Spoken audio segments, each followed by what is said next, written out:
President's Office disowns Chivayo.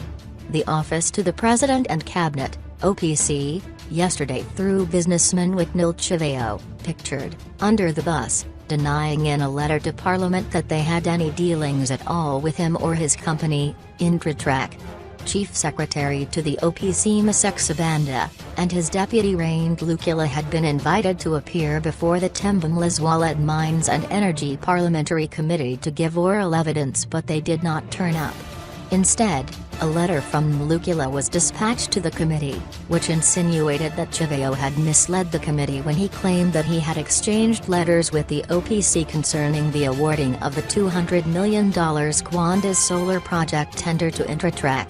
The alleged involvement of the OPC in the national solar project in Gwanda would be at the level of the office engaging the Secretary in the Ministry of Energy and Power Development and not beyond, read the letter from Ndhlukula.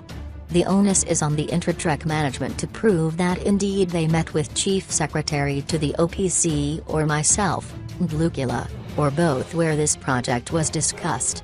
As far as we know, we have never engaged directly any person from Intratrek.